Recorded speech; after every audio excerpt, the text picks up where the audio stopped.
What is it you want them to learn from you? What is it you want them to acquire from you? What is it you want to model? Children need to see your passion. If you think your passion is not correct for the children, then you better find a new passion. For example, they should see you learning, studying. They should see you saying Tehillim, if that's your passion. Telling stories of holy people, if that's your passion. Or having guests in the house, if that's your passion. So whatever it is you're thriving on, whatever it is that inspires you, make sure your kids see it. Let them know that that's what makes life valuable. So having guests in the house, that creates a certain environment and a certain atmosphere to the house. This is a welcoming house, an open house. If there's study going on, it creates that kind of atmosphere. Stories are absolutely essential. That's where children get their inspiration from. So read stories to your children on a regular basis. Or if you're involved in community work, let them see it, let them know, let them hear about it. Give them something to admire, give them something to aspire to, and give them something to look up to in you.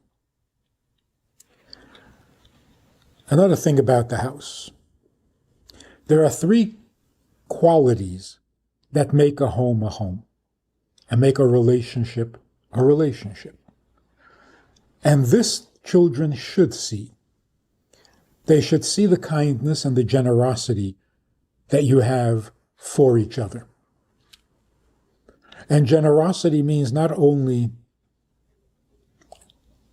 generous with your money or with your possessions, generous with your time, generous with your opinion, generous with your space, generous with your words. Generosity as a lifestyle, not as a rare occasion. That is probably the fundamental basis for any relationship. The second thing is dignity. Everybody loves the refined, the noble, the special. Everybody wants it. And when they see it, they're jealous. So it's very appealing and inspiring to let children see something elegant, something noble about the way you treat each other, not just decent. Decent is not nearly enough. So maintaining your dignity, defending each other's dignity, careful never to lower each other's dignity, certainly in front of the children. Very, very important. I mean, look, what's going on in the world today is not acceptable. Families, even the good ones, there's nothing special. You don't fight. There's no violence. There's no threat. What, is that enough? Is that the famous, vaunted Jewish family life that we are famous for? It's got to be something more than that. There's nothing so powerful as a mother correcting a child because the child has not been respectful to the father. And there is nothing so powerful as a father correcting a child because he hadn't spoken or acted respectfully towards his mother. No parent should have to defend their own honor. So the atmosphere in the home is that we are creating something special here. This is a place where special things happen, not just merely decent. So the first thing is generosity. The more the better. The second thing is elegance, dignity, mutual respect, and of course, self-respect. And the third thing is humility. A sense that you're doing something bigger than both of you. A sense that building a family is a divine mission, not just your own personal choice.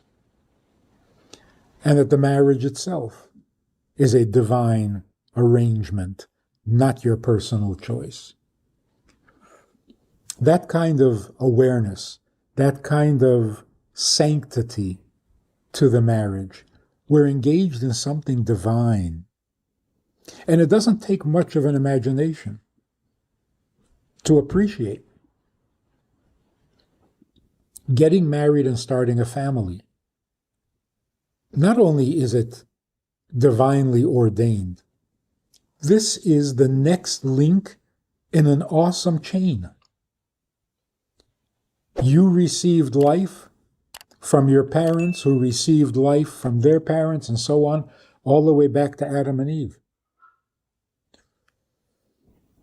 So it's certainly not you and your spouse riding off into the sunset on your own, doing your own thing. It's much more awesome than that.